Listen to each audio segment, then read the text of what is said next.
There we go. Test 1 2 3. Test 1 2 3. I think we are good to go. Okay, there we are. Hey Razvan, hey Mo. Hope you guys are all having a good day. Sorry I wasn't able to stream last night. Basically my computer was having that glitchy issue where the monitors shut down. So I'm hoping it doesn't happen during the stream. But if you guys see my screen go blank, then you guys know my computer busted up or something like that. So we'll see how that works out. A few things before I get started here today. New official channel sponsor is going to be Tatbit. I'll be talking about them a little bit more over the next few minutes because I'll be doing some trading on there with you guys over the next few weeks once we actually start to see some Bitcoin volatility, if you will. Besides that, the market today still looking okay since we managed to find some support and bounce. I wanted to go over some news as far as jobs numbers that just came out today, and then what the jobs numbers mean for interest rates, because those interest rates are still going to be very important going forward. But before all of that good news here, I wanted to give Loki his little bit of a treat. And hey, Dolphins, happy to see my man. There's, wow, you're gonna make me fall over. There you go. But yeah, so that's kind of the agenda for today. I haven't been able to stream early with you guys in a while, so I thought I'd do that today, especially since I'm going to be busy a little bit later on today. So I'm thinking of doing a morning stream, then actually posting some videos later on in the afternoon to kind of tell you guys what my thoughts are throughout the day, especially as we kind of hear a little bit more breaking news. I was on X a while ago, and all the news is around the Trump sentencing, so there's not much economic news besides what I've been looking on CNBC, so there's a lot to go here.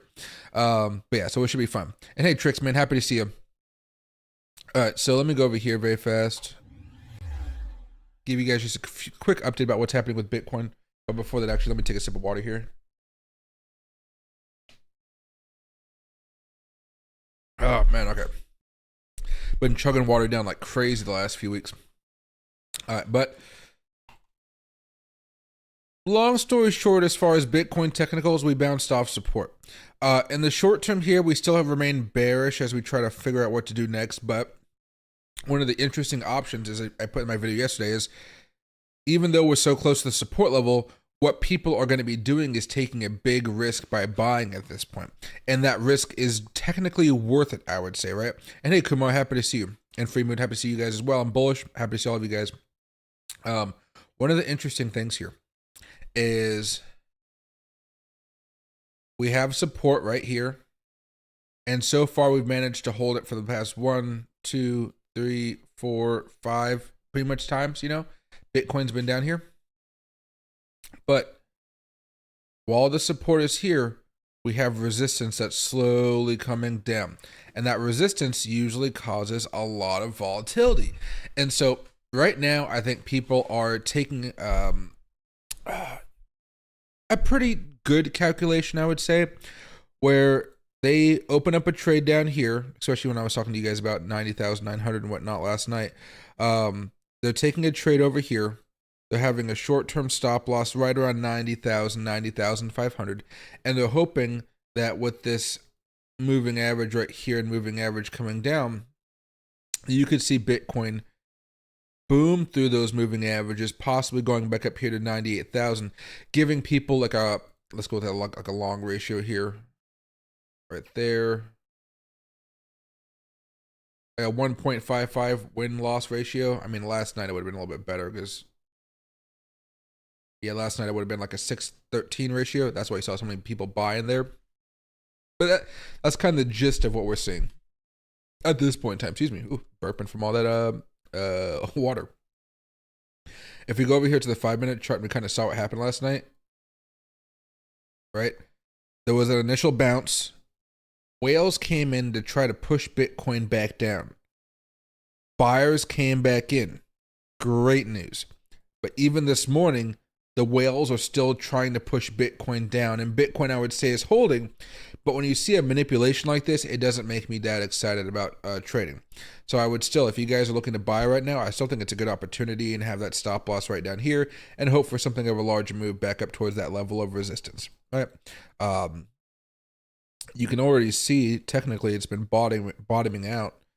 Maybe once it has a breakout like that, I think maybe that's the opportune time to buy. And if you guys just want to go with the momentum and not have to worry about, is it going to go up, is it going to go down? No, just buy the breakout and wait. As far as how that momentum looks right now, it really depends on the time frame, which is, geez, it's a little bit crazy.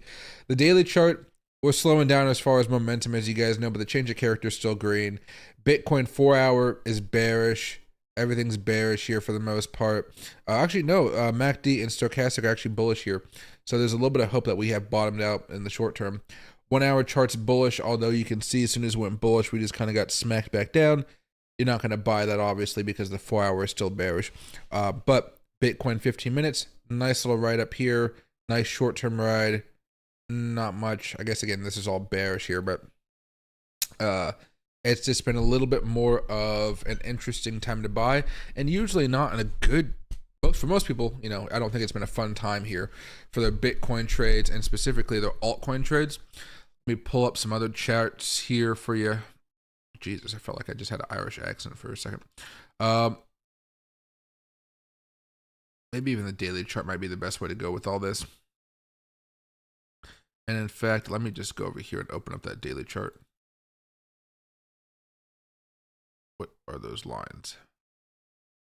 Oh, did they get rid of all my lines? Jesus, okay. That's fine, we don't need any drawings here. You pull back this right here, Ethereum still happens to be at a level of support right now.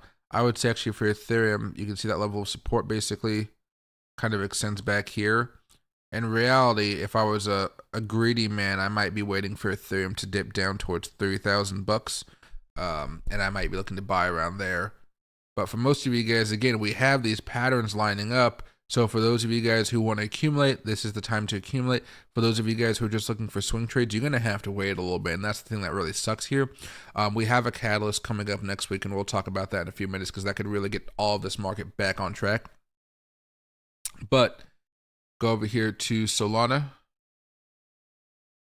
This had the breakout. Bitcoin went down and it all kind of went to shit. So, and on top of that, another breakdown. So it's kind of a mixed bag right now. Again, still more accumulation. Maybe we have a support level down here and we can have another breakout. But it just seems like some tokens are really wanting to make these aggressive moves like a Solana. But again, everything really relies on Bitcoin here, which kind of sucks. Dogecoin came all the way back down after its nice little pump. WIF made new lows here on this little bit of a drop that we've been seeing here, going all the way back down to this next level of support, kind of around 132, which isn't that great. Bonk here, still holding support, but I would say barely. You can kind of imagine this zone right here being a level of support. Miro, new lows in this little cycle thing you can see right here. STMX doing fine. Looks like I actually had a pump here yesterday. Actually, a pretty nice pump, to be honest. Wow. That's when everything else was not looking too good. Book of Meme, new low over here. Sheeb holding support just like Dogecoin. Pepe holding support barely. Floki, right? So you're seeing altcoins continue to struggle, I would say. And of course, again, you know, when we get to these struggling times, in hindsight, it doesn't really matter all too much because you can be buying over here after a previous pump, after it's crashed for a little bit, right? And eventually it always has that another big pump. But right now we're kind of in that, again, a large consolidation. We're waiting for that next big pump. When does that next big pump happen? People would say this year because typically, you know, bull markets don't last that long. So this might be the last big year to actually have a really good rally. You know, so we don't really have too much time left, like 12 months, maybe max. Milady over here, support level, everything else, you know, ape token at support right there. You can imagine that trend line going off. But, there we go. Get comfortable. I'm not used to being up this early on the computer. Anything moving today? FA's moving up a little bit today. I sold most of mine on this pump though, but this thing's been a wild ride. FTM's up a little bit. These are all resistance levels, not support levels. Yeah, I don't know how I feel about that one. There we go. Let's put Bitcoin to the 15. I'm going to get this for now, but you guys can see generally we're bearish here in the short term, bullish still in the long term, but that long term does take a minute. All right. What are the big movers for today, guys? Bitcoin SV up 8%, BitGet up 3%, Uniswap up 2%, or 3, I guess 3.2 now. They're okay. They're not great. They're not terrible. The ones that are losing money, Virtual, Move, Helium, Tau, Radium, Pengu, those are losing some money. And last 7 days, I mean, lost 32%, lost 10%, 20%, 20%, 15%, 10%, you know? A little bit of a pain in that gut right there. But I wanted to do here Giga Chad. What about Giga Chad? Do I know why Rune dropped so much? Typically, it's because people are pretty bearish on Bitcoin, and specifically since Bitcoin was getting manipulated over here and over here, people usually sell off large amounts of their altcoins because altcoins typically come down very, very hard, even if Bitcoin only comes down a few percent, right? So, like, if we were to pull up a token like Solana, ever since Bitcoin peaked a few weeks ago, you might be like, oh, Solana's only fallen like 5-6%. But in reality, Solana's down like 30%, right? And that's like a larger market cap. So if you go over here to something like a Crow, right? Since it peaked over here, this is down about 40%. Doesn't look like it, does it? Dot, again, 43, 44%. So you're going to see that happening more and more, especially with some of those tokens that don't really have strong support levels. And that is one token that does not have a massive support level, like with those tons of people that want to buy all the time. Your money is on a wick to 86K. We talked about that I think about a week and a half ago. That would be a good support level for a limited order. Excuse me. My only thing is, I would try to do more of a limit order because, you know, sometimes it's just hard to try to be awake during those times. Because if you go over here to the 15-minute chart, like we talked about before, that volatility usually starts during the New York time, right? New York time starts right here, boom. A little bit of nice moves in Tokyo, but New York time starts here, boom, boom, boom. I mean, all within New York time, right? Calm, New York time. Yep, then within New York time, boom. Actually, right as England's time ends. New York time, boom. Who's going to be up that early? Some of you guys, perhaps, but I usually am a late night guy, so I'm a little bit different. Although I am trying to get back into the rhythm of things, I would say. There we go. Let's get rid of that. Market sessions. But if you wanted to, let's see if I can actually show you guys this in another chart.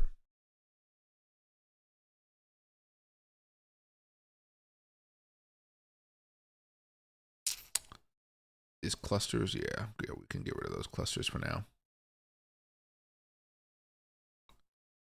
So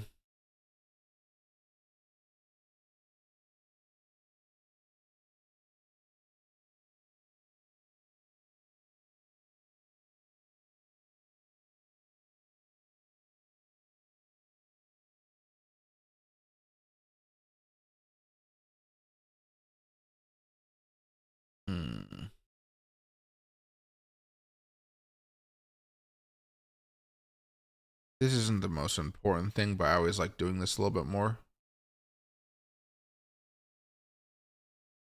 Look for kind of clusters of support. And what I do for the last couple actually is I make the fib bowls based on log scale off.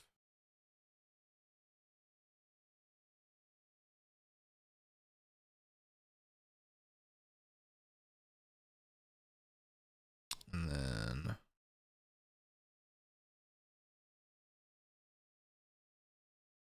okay, I mean lock that, but go to the 15-minute chart, the 4-hour chart. There you go. Those are all fibs. Okay. You can pretty much imagine this being its own zone here, where Bitcoin is trying to hold on to it. And so far, again, we've been able to do that, right? Now, in reality, we get all this right here from that peak. So you're really just looking at it from this point of view. But you can see we've had pretty consistent support levels from here. Afterwards, the next little block that you guys are going to be looking at is right down here. And that's from about 86,352 to about 84,824. It's only a few $1,000 here. It manages to get this right here as far as that support level going for us. And I think that's the good thing right there. So if I was a betting man, I'd probably, again, I'm still accumulating here, but if there's a sharp drop in Bitcoin where everybody's freaking out, I'd be buying somewhere around this support level here. Things get even worse all the way down here around 78 to 81,000 bucks. But I think that's probably the best way to go about it. If you're thinking about maybe a huge catastrophic fall for Bitcoin, it wouldn't go down below 73,000 bucks. And I'm talking about like over months of just bad news for Bitcoin. Somehow Trump decides he hates Bitcoin or something like that. Those type of things. But yeah, that really strong support around $72,000, which would be great. But in the meantime, I'm more concerned with 84 to 86. But until then, right here, like maybe we can do this. Got a TapBit account here. And again, they're the new sponsor. So if you guys are looking for a new trading exchange, you don't like your current one, make sure to use my link down below. It helps this channel a lot, specifically because I just got demonetized and I don't think I'm getting my monetization back. I think I'm allowed to get it back, or I'm allowed to reapply. Not in 30 days like it normally was. They moved it over to 90 days. So I can't actually apply to be monetized until the April. Yeah, which sucks. But anyway, I'll be doing some trading on here, especially when the market kind of cools off a little bit more. And by that, I just mean I want to see consistent momentum, and then that's like how I prefer to trade. But what we can do, if you want, let me see. Like, so we're talking about $86,000. Why don't we just open up a 5x position with cross margin? How about we do an order by value? Let's see what it cost.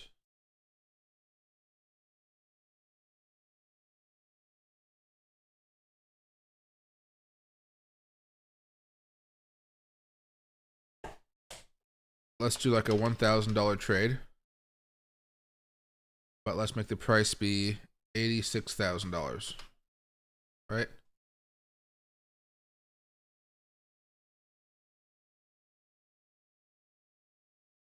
And now we have a limit order down here. We'll come back to it. Specifically for this, guys, I probably want to day trade more Ethereum and stuff, which is why I'm doing this limit order on Bitcoin. But I think it could work out for us here, especially if we do see something bad happen with Bitcoin, right? Something scary where everybody's like, oh my God.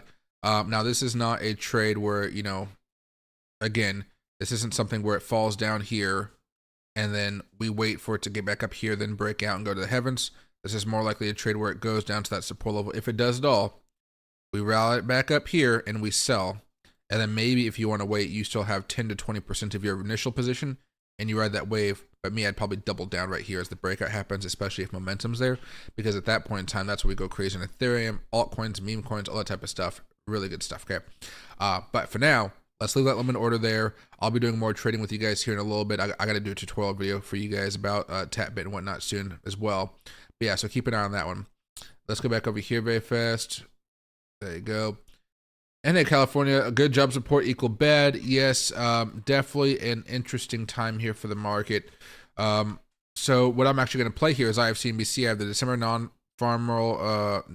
payrolls, and then I actually have the report, like, so basically the panel talking about what happened here, okay? So we can actually watch those two things very fast. I think for me, I'm going to put my headphones on, make sure it's not too loud. Take a sip of water first. There we go. All right. Headphones on. Make sure the audio is up actually for you guys, because right now it's actually turned down. There we go. All right. And then let's listen in. I'm going to turn the volume actually to 90% so you guys can somewhat hear me talk if I feel like I need to. But yeah, here we go. Let's see what's going on here. Final version. There we go. All right. This is just the jobs numbers. Afterwards, we're going to be going over the reaction to the jobs numbers, okay? This is why Bitcoin in part is being so volatile today, especially when it has a chance to go boom. But that's for CPI data, which we're going to be talking about soon anyway. Wages.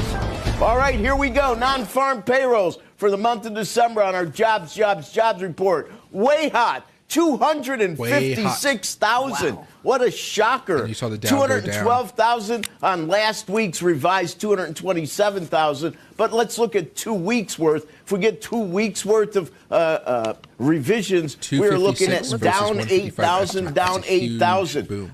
Now 256, we have to see when that comps to. That would be the comp of March of last year when it was 310,000. Which means it would be the second best, basically going back to that point. Now, let's look at some of the important internals, shall we? Average hourly earnings up 0.3, up 0.3. We break that up 0.4. Up 0.4 was what we had been running. And if you look at the average hourly earnings year over year, we broke the 0.4. We're now down to 3.9, which in some ways may be good news. I'd like to. So that means people aren't making as much money right now. They're not earning more money year over year, or they are, but it's less than what they have been earning, right? So we're seeing a slowdown as far as like how that works out. But he's saying it's like good and bad news because that means people aren't earning as much money as they should. But at the same time, that could help out with inflation data. It could. To see people make more wages, but we know that we've been feeding the beast with regard to income and higher prices. 3.9 equates to April of last year. To find a lower, you have to go all the way back to March, which I think is pretty interesting all in all. If we look at average hourly work week, 34.3. 34.3 basically has been where it has been most of last year. If we look at the underemployment rate, or U6, 62.5, exactly as expected. I'm sorry. That was the labor force participation rate, 62.5, and it has been hovering at that level, Joe. 62.5, 62.6 was October of last year. Last year's complete high water mark was 62.7. The lowest of last year was 62.5. Just to put a face on 62.5. And now the underemployment rate, known as U6, 7.5%. That is way down from 7.8, which became revised to 7.7. 7.5 would be the lowest going back to June of last year. So pretty decent news there. The market speaks for itself. What did it concentrate on? All the numbers I brought out: drop in wages, the underemployment rate, the actual employment rate, U3, and it looked at the jobs creation at 256,000. We zoomed up all the way up to 477 plus on a 10. We zoomed up all the way near 5% in a 30-year bond, literally 4.998. And that is something to pay very close attention to, because we haven't traded over 5% in a 30-year bond since the fall of 2023. And we see the pre-opening equity markets took a huge ding. So we need to monitor. Not only are we not seeing what Fed officials really thought would be a slower jobs market, as you pointed out, we see sticky inflation, and much of the Fed speak last week was, well, we think 1 to 2 cuts is still in the cards. If the year develops as we think it will, meaning conforming to dot plots, this doesn't look like it's dot plotting very normally against. There we go. So basically, there's a lot of fear right now that, maybe we won't have as many cuts, and you've seen Bitcoin have some violent reactions because of that. And actually, you go over here to the 5-minute chart. NASDAQ, bloomp. Dow Jones, whoop. SPY, whoop. So there was definitely some concern from the overall market. And while the indices are down, you can see the Russell's down even more than the other ones because it does need more rate cuts, if you ask me. You're seeing Bank of America down 3%, Avgo down 3%, Amazon down 2%, AMD down 5.5%. Wow. AMD has just been not doing so hot. Had a nice little peak. It kind of hit like a $130 level of resistance. And yeah, it's just not been doing well at all. I'm so surprised. I bought a lot of AMD a long time ago, and I sold it kind of along with my NVIDIA because it just wasn't performing as well as I thought it should. But that's pretty crazy. Intel's down 5%. Big tech is really leading this drop off, it feels. Warner Brothers down 5%. USD, Japanese yen. Wow, talk about some volatility there. Visa's down a little bit as well. How's Tesla doing? Where is Tesla? Even Apple's down a couple percent here.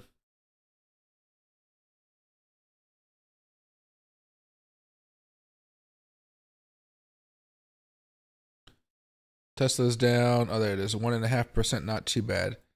Tesla, Elon Musk is part of so many different things right now, but you can see Tesla's dropped down about 20% over the last 23 days. Post, Donald Trump election rally, I guess. Been still up a lot. It's still up 55-56%, so it's doing just fine at this point. But you are seeing a little bit of a pullback here, and that goes for a lot of things here. Target, my God, what happened to Target? Schlumberger Oil, Exxon, even Exxon's starting to go back down here. So we are seeing the stock market cool off considerably after Jerome Powell came out and made his remarks. Yeah. I mean, I'm seeing some aggressive buying coming in right now, which could be good. It's just more of like it's a huge risk to be doing these types of trades unless you guys are totally okay with like, hey, I have the stop loss put in place. I have this price target. Now I just have to wait to see if the bounce actually occurs. So much for that new graphics card they just announced. I know there's so much stuff going on right now. Like I have AMD parts in my computer and they're great, but they typically are processors, not like gaming cards, right? Or graphics cards, like you say. Yeah, we'll see how all that turns out. I have no idea how NVIDIA is going to handle all this stuff going on with them. But AMD, I don't know. And hey, Villa, happy to see, man. Probably because of the price, it was almost 2K. Yeah, there's some expensive stuff coming out. But again, that's like pure inflation. That's going to be killer for a lot of people out there. I think you're going to see a lot of people buy it specifically so they can play their favorite video game. But there's going to be a lot of people that just are priced out of that marketplace. Like, I might buy one eventually, but that's because I want to play, like, Grand Theft Auto with maxed out resolution, right? Some real cool stuff happening there. But that's still going to take a little bit of time, I would say, for Grand Theft Auto to come out. All right, and so we finished listening to that one. Here, this is a 6-minute video. We're not going to listen to the whole thing, but this is basically just what the panel is saying. And I like to hear what the experts, quote-unquote experts think. Because what you heard from Mark Santelli was, hey, this might not be good for the Fed because the Fed might not be able to cut as many times as they want. And as bad as Bitcoin's been the last few weeks, as bad as the stock market's been the last few weeks, that's kind of pricing in 2 rate cuts. So what happens if the market has to price in no rate cuts or even a rate hike? You're going to see everything fall and burn and be really, really annoying. Which, again, will drive a lot of people crazy. And that'll make rates go up. That'll slow down the economy even more. And that may lead to just some catastrophes as far as the economic conditions for this country, right? And anyway, still waiting on your RX 7900 XTX card? Ooh, that sounds nice. Okay, thanks, Rick. Let's bring in our jobs panel again. Sarah, Ben, and Allison. But, Steve, we just...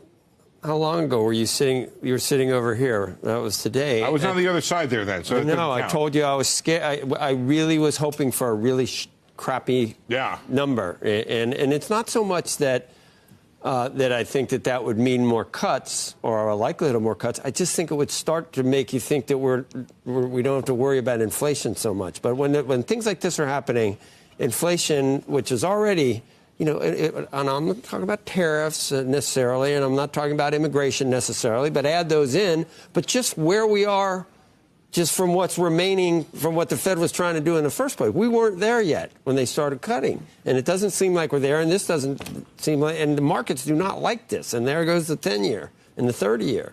Why am I wrong? Well, it's like you come home and your daughter kisses you and you say, I'm afraid you're not going to love me in the future. I mean, right now... Can you imagine something like that happening? But again, you could see how there's some concern right now. Easily, it's more concern than, oh my God, this is great news. So you got really good job numbers. You're just arguing. You're arguing with the markets. I'm not. I'm just. Why saying, is it happening then? I'm just saying. Just talk about what is not. First, you're right. You're right. Yeah. He's saying it is good news, when it is decent news for the average person. But like when you think about it, it's going to be that much harder to buy a house. Inflation is going to be around for a longer period of time. And inflation affects everybody. In the sense that the Fed had pushed aside this notion that employment was a potential source of inflation. These kind of numbers kind of bring it back in the sense that the payroll numbers themselves are hot.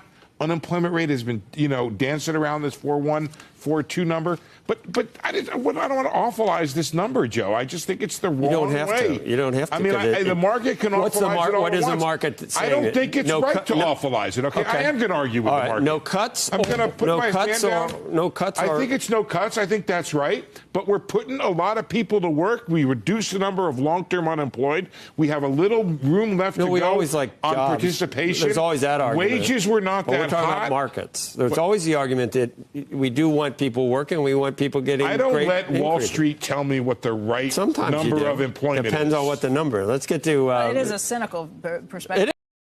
So that's interesting. Which one do you guys agree with? Because there's two different viewpoints here. One's more focused on inflation and getting the rates down so the market can go higher. One's kind of content that we have jobs, things are moving around okay. But he recognizes that houses are too expensive and stuff like that, which are bad because these rates are so freaking high. There's pros and cons, but I'm curious to see what you guys have to say. It is, but it's just we are good. People we have face jobs. What we face. Sarah, what do you? Are we over here? Are we seeing the kind of economic activity that would say yes, you were right, Jay Powell, to cut, and yes, we need to cut more?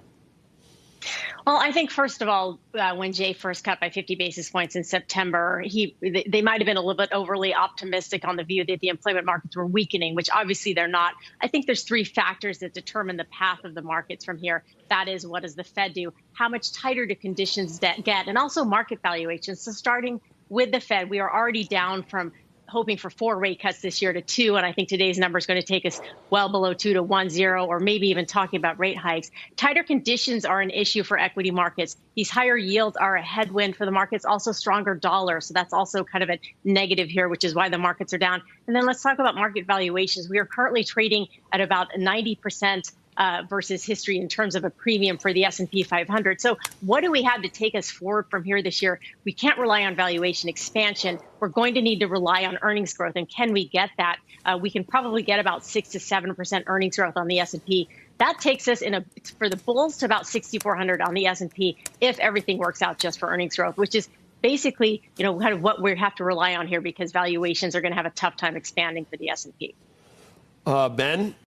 Basically, the market's going to find this news not fun, and we're probably not going to go up as much unless we have some good earnings reports, is what I kind of hear her saying. But man, that's not that face of a very confident woman right there. She seems like, damn, this is not good news. Yeah, so I think that the big number here is not the payroll number, which is coming in much hotter than a lot of analysts expected. But the big number here is the U3 and the U6. So seeing increased tightness in the labor market. This isn't just in isolation. We're on the cusp of a new administration. We're on the cusp of a new administration which has pledged a very different immigration policy than one we've seen for the past 4 years. So I think this makes the Fed's job harder. The Fed will have to again start worrying about wage price spirals and labor-driven inflation, particularly if we see out-migration in terms of immigration and a shrinking labor force. So, that's a real concern. I agree with Steve. Like, in the absence of that, this is probably good news. This is more jobs for Americans, rising wages. But there is a real concern about the labor market becoming too tight.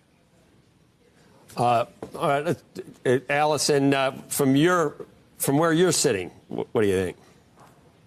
I mean, I'm with Steve. This is, a good report. I mean, it might not be what the market wants, but, it means people have jobs. I'm starting to just think this is a healthy labor market, and we might have to come to terms with the fact that anyway, inflation isn't as low as the Fed would like. This might just be where inflation is and where our new equilibrium rate of inflation, which is bad news for the Fed, because I think they were very anxious to cut so they could tell the story that, we've got inflation back down to target. We're they already cut. They want to keep cutting.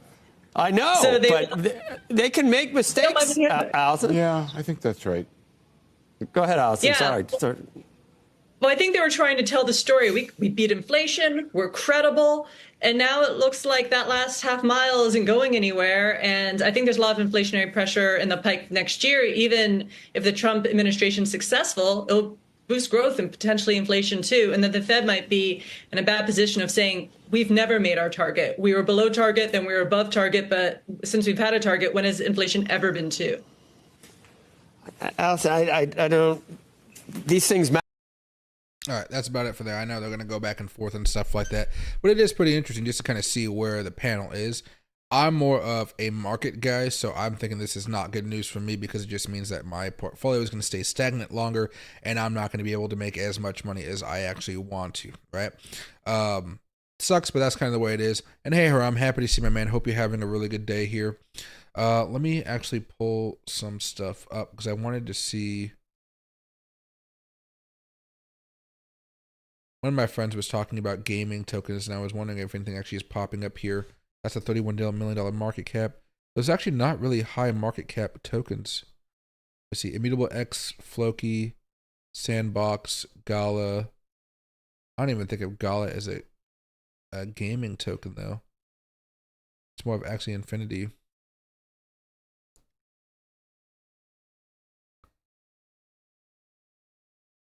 I might have to get a little bit more of my portfolio into these types of tokens. I do have some big time, but to be frank, big time here. Last 30 days, it's down 30%. I can squeeze this over. There you go. Year to date, it's down 7%. And if I probably went even longer, it'd probably be down quite a bit here. So I need to find more tokens here. Adventure, Gold, AGLD.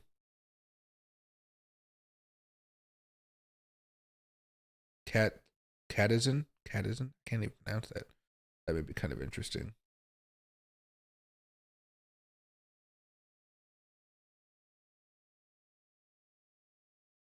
You know, I haven't watched a Benjamin video in a minute. I want to see what he has to say about Bitcoin dominance and how we've been going crazy about all this stuff. Last 30 days, it's been going pretty much sideways here. 56.6. 55, so up a little bit.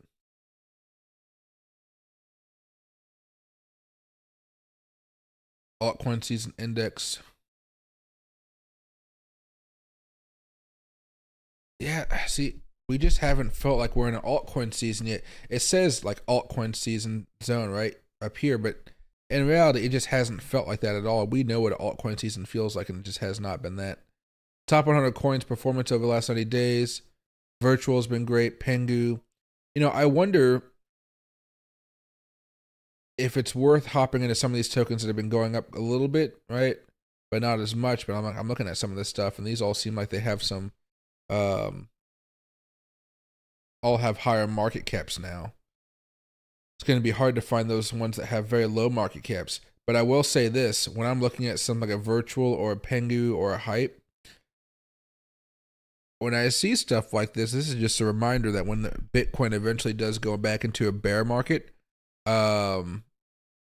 I may short a lot of this stuff, to be honest, with like 3-5x leverage with like $1,000 a pop, and then just wait like a month or so. I know the fees would be kind of interesting to see how much money I'm making there, but these things that move so high, you know, I feel like I have to short them back down, because I think people forget we made a lot of money when Bitcoin went down last time. I'm not saying I think we're in that time frame here, but it was something special. Right now we're back in a neutral as far as fear and greed. 100 index. No, I don't actually care about this one all too much. Yeah, I really don't care about that one all too much there. Bitcoin's trying to bounce, guys. It's still doing okay, but I'm not liking it as much. Or altcoin season was like a week. Yeah, altcoin season sucked. Haram, as far as the overall market's concerned, it's just fine. It's not great. All we're basically seeing is us hold on to support, and then we're waiting to see what happens next week, because the next 2 weeks there's just complete chaos as far as I'm concerned. First of all, we can bounce, we can try to break out, right? That's always an opportunity. But we have CPI data coming out next Wednesday, which is right here. CPI can get us all the way back up above $100,000 within 1 day. You guys have seen how crazy the moves can be. It can be great or it can be devastating.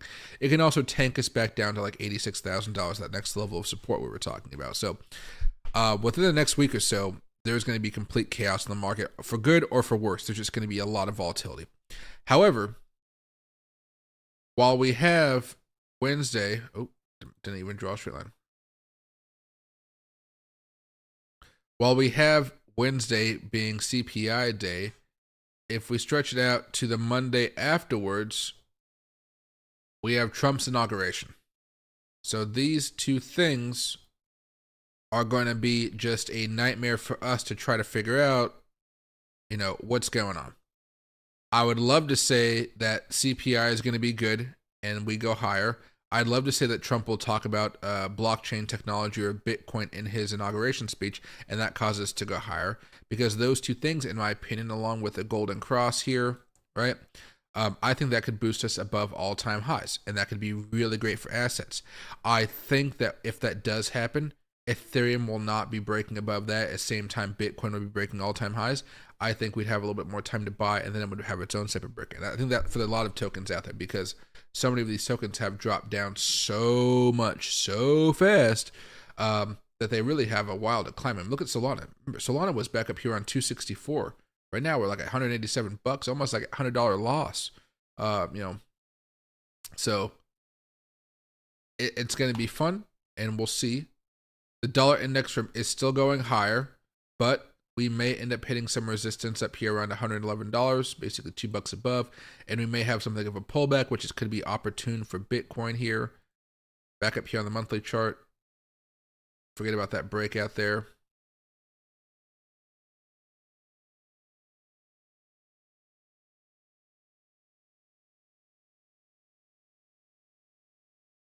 We are also hitting a Fibonacci level right now, and while this is a monthly chart, maybe that matters a little bit more. I'm not as optimistic about this one, because you can see we didn't matter. Maybe it matters here, but it didn't in the scheme of things. Pull this back a little bit more. Right? Maybe we would run back up to $111, still kind of around that same area. And there's not really like a lower point we can go to be like, oh yeah, that matters, right? Yeah, we're just kind of in a weird spot, and I don't mind it, I guess, because I'm still able to accumulate more Bitcoin, more cryptocurrency and stuff. But those two events are going to just it's just going to be like it's going to be annoying. But we'll cover CPI next week. We'll have a fun time doing it. I don't think I have much planned this week. This week and last week, I've just been horrible at streaming because I've just had so much outside business. I'm really going to do like a transformational thing with me, my brand, all that type of stuff this year. And so I'm getting ready for it basically, which is going to be great. But let me just get rid of all this stuff now. Like, for example, yesterday I went up to the cigar lounge, and I hung out with a couple of guys, and what I was able to do was I was talking with the owner of this lounge, right? And it's called The Shop. Let me see if I can actually pull it up for you guys while I wait for Bitcoin to do something. Oops, sorry about that. Okay, so it's called The Derby, The Shop, whatever you want to call it. It's a club, private club. All right, there's a restaurant in there. There's a place right here called FK Kirsten Tobacco Cigars. Great place, right? They have all these fancy cars. I mean, oh God, they're freaking amazing. That's Macklemore's Moose Head car. There's a nice, I think that's a Mercedes right there. They got a bar, whatever. Nice cars out. Just old Ferraris, new cars, old cars, classics. Whatever the heck that is, right? Just lots of nice cars. So what I'm doing with them is I'm basically going to be doing my cigar influencing with them and bringing them traffic, bringing them new customers. And what that allows me to do here, especially with Kirsten, if I can show you guys here, I'm going to be trying out a bunch of premium high quality cigars with you guys, and I'll be doing streams and videos. In fact, I'll be doing recordings, and I'll be doing streams with like lesser known cigars, if that makes sense, because I want to make sure that I record properly, because these cigars are like normally I'd have like a 2024, like a really recently made cigar that was made in Dominican Republic that tastes good, like a Fuente or a Padron or something like that, something recent, right? Whereas these cigars are like, oh yeah, they were the 2009 release or the 2004 release, which is like a long time, a nice aged cigar. So I'm going to be working with these guys. I'll be taking photos with the cars because I got permission to, and that'll kind of improve my branding a little bit, maybe a little bit more of a luxury vibe. I'm going to be using some of their pipes and stuff like that. Just a bunch of cool stuff. So I'm hoping that works out very well. The only thing is I have to travel up towards Seattle, which is a little bit of a pain because Seattle is, right, a pain. It's like right next to, I think it's up here. Yeah, there's the Derby right there. It's right next to a Tesla plant, actually. Oh, it doesn't say. Well, there's a T right there. There's a Tesla sign right there, Tesla. And you see all these Teslas out here. I think it's for maintenance or something like that. All right. But yeah, so that's some of the stuff I'm looking forward to right here. It's just going to take some time. So I got to build out a new website for myself that talks about me, my brand, what I'm looking for, all that type of stuff. I'm going to be a little bit more cool, a little bit more hip, which would be kind of fun. Not so much of a change of personality, but just like buying the clothes I wanted to buy for a little bit. But I'm always pretty frugal with most of my finances, right? Bitcoin hasn't ever seen a long time where the US index goes down. LOL crazy. It's been freaking annoying. This cycle has been freaking annoying. We've had some really good moments where we've made a lot of money in a short amount of time. But besides that, we've been very, very bored with Bitcoin. Very, very bored with Bitcoin.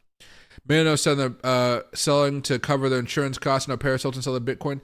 Yeah, the fires are absolutely insane. Very, very rough time there. If you guys go look at YouTube, I mean, fires. Not even YouTube. We don't even need to look at. Let's just go to X. Explore. Trending. Oh, what happened to Deshaun Watson? Is he dropped? Oh, Deshaun Watson ruptured his Achilles. That means that guy is still getting paid. That's paid. Merchant, unconditional discharge, Atlanta, convicted felon, David Hogg. All the politics overtook the California stuff. So I guess what I would say is, California.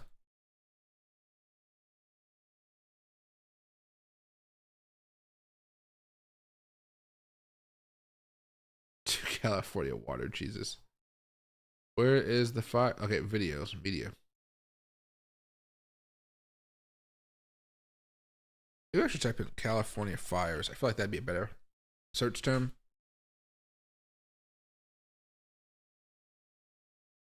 There you go. You can see fires over there. People are starting random fires in California. I don't know what's going on here right now. There's just a lot of chaos. There's not as much footage of the fires, though. Bank of America burned down. 66-year-old California man Victor Shaw was found dead with a garden hose still in his hand as he defended his family longtime home from Eden fires. Like, that's wild. Like, you can always get another home, right? But your life, that's important right there.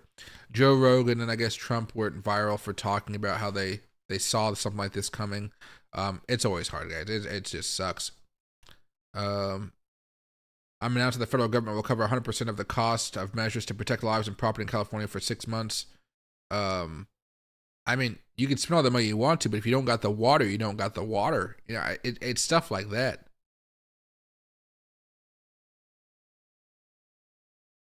Yeah, guys rescuing the horses. I mean, that's freaking sad. You know, I mean, I hate for freaking reporters for like, just leave them alone, let them walk on and get the fuck out of there. A lot of politics involved, as you guys can see. McDonald's with a new iconic video. And that's wild.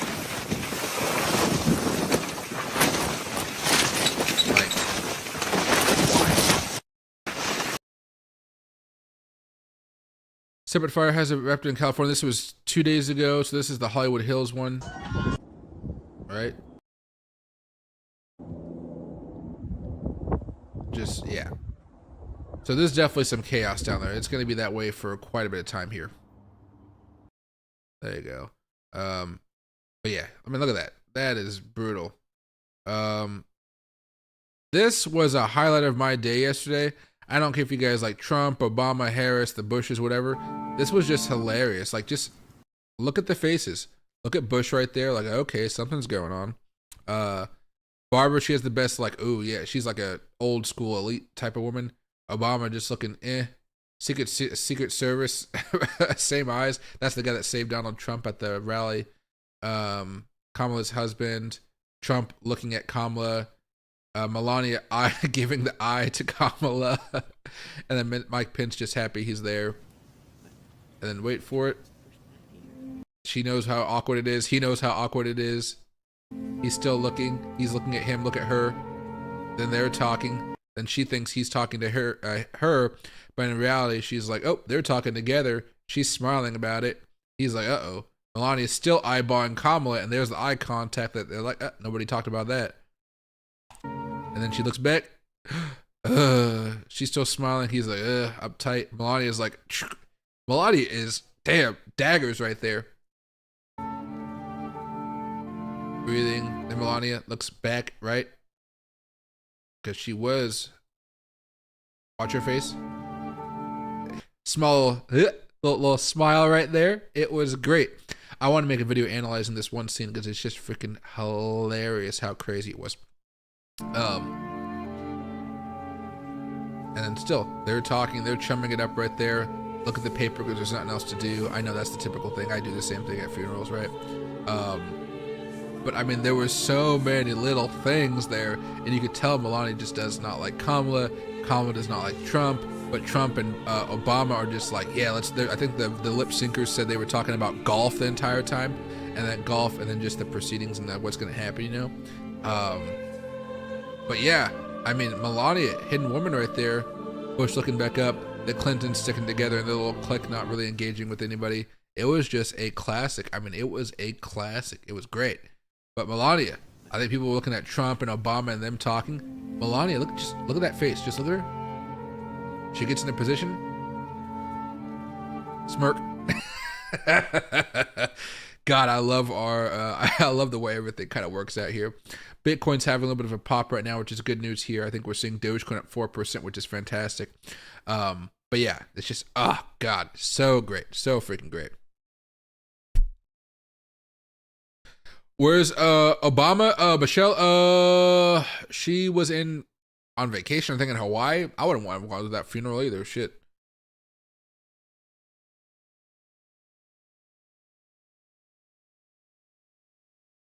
Federal government shouldn't cover any costs for the state of California. You know how much money Democrats get from California? You know how much money they get from California. They're going to give them as much money as they want to. It's like if New York had an issue, boom, they build that shit back up real fast. But if it's like a Republican-leaning state, you know, we get money, but it's going to be a little bit slow rolling out. We have some issues. The bureaucracy is moving a little bit slower than normal, you know, that type of stuff.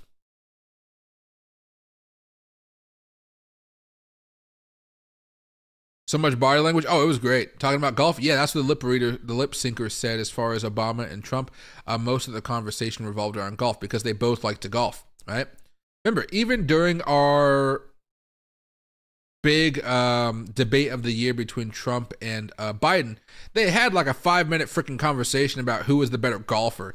Now, I know that was a ridiculous thing to hear on stage, but like as a human being, I just found that incredibly funny that these two old guys that want to become president were like, I'm better at golf than you. You have a horrible handicap. And I was just like, Jesus. But again, our government is kind of crazy. People are looking for a change. Donald Trump represented that change that he was elected in.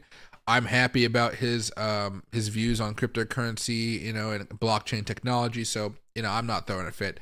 But man, like that video, just so much happening in such a short amount of time. And there's a longer portion of that video, right? And I mean, they're really laughing it up before Kamala even gets there. And then poor Kamala, she was the one that nobody really was like, damn, you know, it's hard to make friends in that group. But I guess what the reporting says, and I can understand this, Obama did not want Kamala to be the head of the ticket. Obama wanted somebody else to be the person running for the Democratic Party.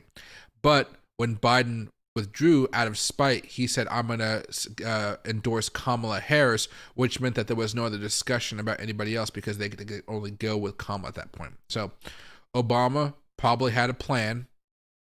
His plan was turned upside down when, you know, Biden said, okay, I'm endorsing Kamala Harris. And Kamala, of course, is like, oh, well, Obama didn't want me, that jackass. You know, there's so much little tedious stuff that can happen right there. Firefighters putting their lives on the line and people are dead and homes gone. Oh yeah, we got Canadians helping out right now. It's what do you call? It's gonna be crazy. Well, hey, Jermaine, it's always gonna be political. That's the thing that sucks though. It's always gonna be political. If you go on X right now or Facebook or TikTok or Twitter, they're talking about the policies of what Gavin Newsom has done and the LA mayor have done that kind of made this so much worse than it had to be. Right? That's where the political angle goes. I would say where I think it really starts to cross the line is because they say, oh, they're from California, they must be liberal. They've kind of earned this fate or they deserve it. That's a fucked up way to think. Because there's a lot of people just, they're just doing their day-to-day work and they lost their house, right? So it's going to be hard for a while. People are going to be more angry. And I think right now we've seen a lot of people actually more angry at State Farm from getting rid of their insurance coverage for a lot of people out there. Now, I know they had some like price restrictions on them and stuff like that, so we'll see how all this works out. But I don't think State Farm is going to be able to be held liable for any of these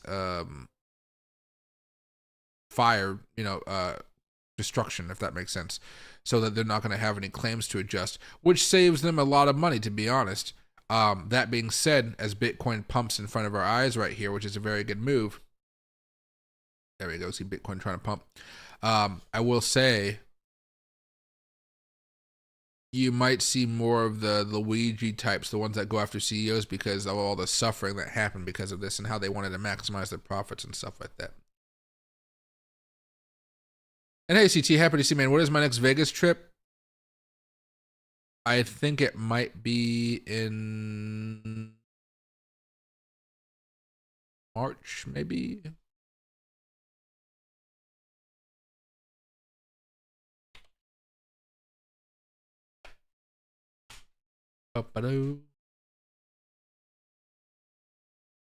May.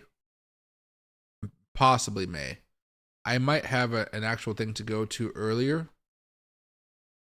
I have a link down below if you guys want to go to the Las Vegas Bitcoin conference. It's always a fun time, and the tickets get more expensive, of course, as the event gets closer. So if you guys do want to buy them soon. But right now, I know CES was going on. I didn't want to go so close to the New Year's.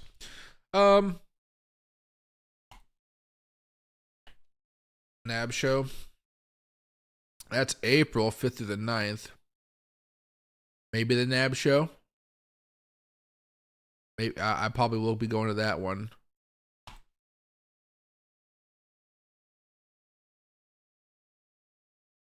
Vegas Expo List 2025. Next month I'm going to help out a friend. And I'm going to Austin, Texas for a roofing convention, which I'm not really aware of roofing, but it could be kind of fun. Let's see.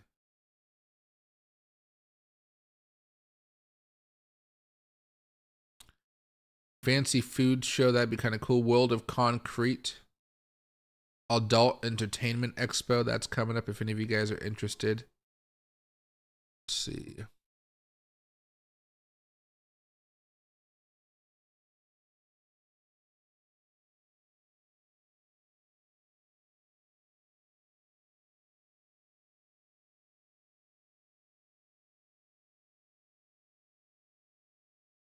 That's Hong Kong.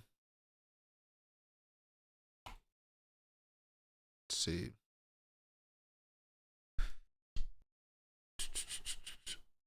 Really, it seems like the easiest one is Bitcoin 2025 NAB show. That's for something completely different. That's not crypto related, but that's like, brand and personal related. Yeah, not much in Vegas this year. Interesting. I'll let you know. It's probably going to be sooner rather than later. Vegas. I would expect there's going to be a lot of people that flee California. Whoever their leadership is, they really dropped the ball on this one. I mean, really dropped the ball on this one, which is sad because you always want to have faith in your political leaders because, in part, you put them there with your votes and the community's collective vote, right? If it's true that they really did, take away the budget or some of the budget from the firefighters, they weren't using the water properly, right? Those are really bad lapses of judgment, which at the time may have seemed like, oh, this could have never happened. But I'm like, you keep saying climate change is happening very fast. You keep on saying those fires are getting worse every year. You know, those two things alone is like a good reason to have a shit ton of water on hold and have policies in place that make sure that even if there is a fire, you're able to manage it efficiently. I've never smoked a cigar. Would love to smoke one with you in Vegas. Yeah, I mean, I'm always down. Vegas, Nick, you come along too. We can go down to 8 Lounge, smoke a cigar in there. There's the Davidoff one. I'm more of an 8 Lounge guy. The Davidoff one is too small for me to smoke inside of. But yeah, I'm a big fan of 8 Cigar Lounge. That's usually why I go to smoke. It's great. This was the best CES ever, and the AI and robotics crazy. I heard some stuff about it. I did see a lot of videos posted on TikTok about it, which will be great. I'm hoping we get to see some of that stuff hit the market this year, which is always what I'm excited about. Also, fun fact, TikTok news. Supreme Court signals it will uphold TikTok ban. That's not great. And then where's that? TikTok repairs. Yeah, can you imagine being a full-time TikTok creator and knowing that you're about to lose your job? Bro, that's going to fuck with the economy, but also that could help out Bitcoin by making it so people don't have enough money to spend on their goods. Like, there are people that have poured their lives into TikTok for the past few years, and it's just all going to go to hell. Let's see. Okay, I can't find the link I was looking for. But yeah, like here's one from NPR. Here's how TikTok creators are preparing for the ban, right?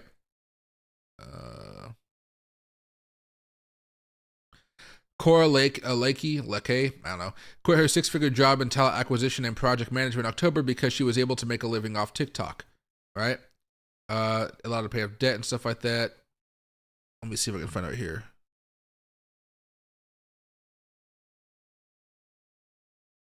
Some would argue that with TikTok shutting down, they could wipe out around $1.3 billion in U.S. small business and creator revenue within just 1 month. I mean, that's pretty much true, if you ask me, because there's a lot of money being made on there. Their creator economy is valued at $250 billion globally. Turner, that's like the whole market, though.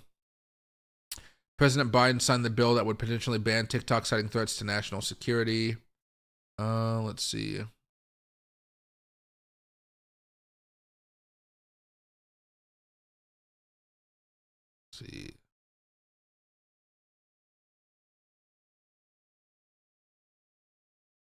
So this woman finds all of her clients, or most of her clients, through TikTok.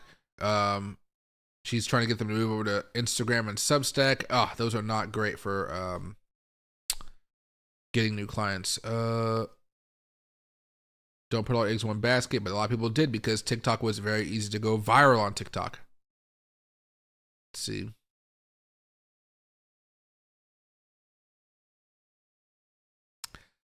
She's downloading all of her videos and putting one to a new platform. That's good. Yeah. Yeah, she can't find new brands. Yeah, that sucks.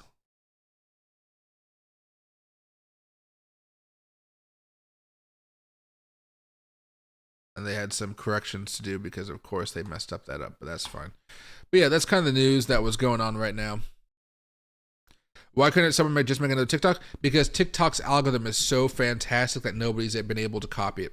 Like, TikTok's algorithm is absolutely fantastic. It'll keep you watching for hours. I've never watched YouTube Shorts for hours. I've never watched Reels for hours. TikTok is where it's all at right now. And that's a shame because, you know, there's a lot of people that just talk on TikTok because, you know, it doesn't censor as much as a YouTube might, or it doesn't censor as much as an Instagram might, right? And I think that's just kind of important that people feel like, hey, I can talk about how I don't like the government here, and then people can say, oh, I don't like the government too, or they can fight about how one side likes the government versus one side doesn't like the government, and both sides are going to be able to be heard out equally, even if it's just nasty stuff, right? But yeah, that's kind of the stuff going on. And hey, man, it's happy to see you. Right now, Bitcoin is bouncing off support. I put out a video yesterday talking about the potential for this and having a stop loss and kind of riding the wave. I would say, though, currently, I'm going to go to the daily chart. We're just waiting to see if Bitcoin can actually bounce and over the next couple of days go back up towards $100,000 as it tries to break through the 20 and the 50-day moving averages. The concern for most of this is that we still have the support level. We've tested it out more and more, and we kind of have lower lows right here over the past few weeks. Not the best. Still overall, still fine though. And then we have two events coming up that you should be aware of because these can really get Bitcoin flowing in a very positive direction or in a very negative direction. First one is going to be next Wednesday right here. That is going to be CPI data release, inflation data. Is it going to be good? Is it going to be bad? We'll talk about it during the actual day of because it's just going to make Bitcoin go crazy. However, if Bitcoin consolidates here and then we have good news, it'll spike up towards $100,000 so freaking fast. And then afterwards, over here on Monday the 20th, right here, we have Donald Trump's inauguration. So again, that's another reason for us to attempt to break out to all-time highs. You can see the consolidation happening right here. You can see the potential breakout right there. And then you can see the potential, if we have good news on those two scenarios, for Bitcoin to break out and reach all-time highs again. This would be very good for Bitcoin. It would be optimistic for altcoins, but altcoins have just fallen off so much over the past few weeks, like 30, 40, 50, 60% in some cases, where you're like, damn, it's going to be, those altcoins are going to have to pump. And I think I'm more in favor of hoping, choosing to believe that CPI is going to be good and Donald Trump's inauguration and his inaugural speech is going to be so good with him talking about Bitcoin potentially that we do go higher, where I feel the need to continue dollar cost averaging Bitcoin a little bit more heavily over the next few days. And I will actually do a portfolio on Tapbit here pretty soon as well, where I just start loading up on a bunch of different altcoins here. For me, it might be more of the lower market cap stuff, but we'll see. They do have quite a few tokens here, so I might just do a little bit of SEI, meme with very, very volatile stuff, but then also put some Ethereum in here. No, I want to do day trading with you guys with Ethereum, maybe some Solana, and maybe some of these tokens that have low cost, right? So we'll be doing some fun stuff there.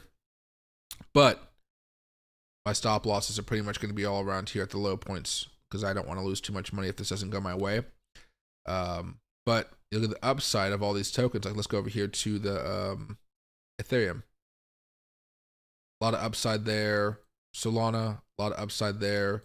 Dogecoin, you guys know Dogecoin. There's still some good upside there. With a lot of upside here. It broke down a few weeks ago and it just has not recovered. But you can see there's upside there because this thing can spike within a couple weeks. It can spike up around 150%, right? With the 2x leverage, 300%, right? Bonk, Miro, Baby, STMX, Book of Meme, right? A lot of potential here. Am I buying every single one of these tokens? No. I kind of want to buy the tokens that have been holding up okay. If I do a yellow, it'll be a short-term yellow, and that might be on something more like a Miro, which I like, but like it's been falling down. I mean, it's fucking like it's going down, right? So something like that. Mana, Sand, maybe, right? You can see how fast they can pump when they want to.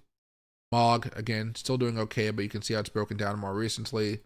Tron, probably right now it had a big spike, but it's dying back down a little bit. I'll play around with it. Here's Mudang. This thing's been coming down ever since. Some of those older whales have been selling off their positions slowly. So that's kind of the gist of what I'm feeling right now. But yeah, right now, in the short term, Bitcoin's doing okay. Let's go right here. There you go. I got all these squiggle lines in here now, so I gotta get rid of them.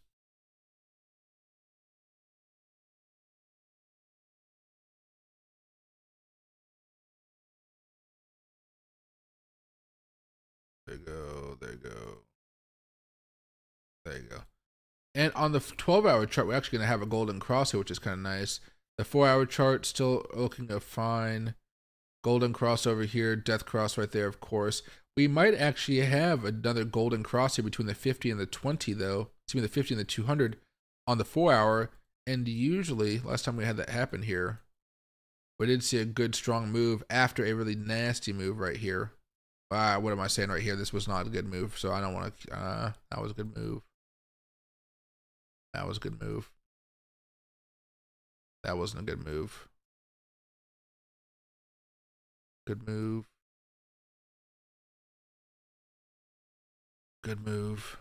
More times than not, which isn't the best like vote of confidence, when we do have those golden crosses, we see some good movement from Bitcoin. More times than not, which basically means like 50 to 60% of the time. Maybe closer to 60%, I would say, right? Buy more turbo. I have some turbo, but it's all in spot because last time I bought turbo with leverage, I just did not make any money off of it. And in fact, with turbo, let's go over here to the daily chart. All right. It's just been very flat. I mean, you know, we're back at the same price we were back kind of in October. It just has been holding. This is why I've been in spot and not leverage. I think spot is appropriate for this at this point in time. But you can see right here, we're on the verge of breaking down below the 20-week moving average, which spooks me a little bit. You see that trend line right there as well. I'm hoping that we can consolidate over the next few weeks and go higher and then break out. That'd be great news for us. But this is more of a dollar cost averaging territory if you want to make some potential profits there. The weekly chart just went bearish. The stochastic is bearish, and the RSI has been bearish for a minute. So again, high risk for a lot of these altcoins right now, but I think it's going to be worth it here. So we'll see. All right. But okay, everybody, I'm going to call it a day here. I have to go do some errands and actually leave my house for a little bit. I got to go to the gym in a few minutes as well since I got my head thing. But right now, Bitcoin's okay. I would say you guys are mostly going to be day trading. It's just scalping, to be honest. If you guys want to swing trade it now, you guys can buy. But like, again, like we talked about last night when I put out that video, or even today, like you want to buy closer to that support level and not really do too much buying, you know, when we're kind of that middle territory we are right now. Okay, so I'll see you guys a little bit later. I'm going to try to do one more stream tonight. But right now, Bitcoin's holding. We're fine. Just again, don't go all gung-ho with some really crazy swing trades because that can really brutalize you right here, because the volatility has definitely been more of whales coming in here and just being like boom, boom, right? The good thing is, like, you know, the power hour for Bitcoin, that American market, it's only going to last a few more hours, and Bitcoin may find a way to stabilize going forward. Okay, so see you guys a little later, and thank you guys so much for watching. I really do appreciate it. And again, the stream is now sponsored by TapBit, so if you guys are looking for a new exchange, please let me know and use the link down below.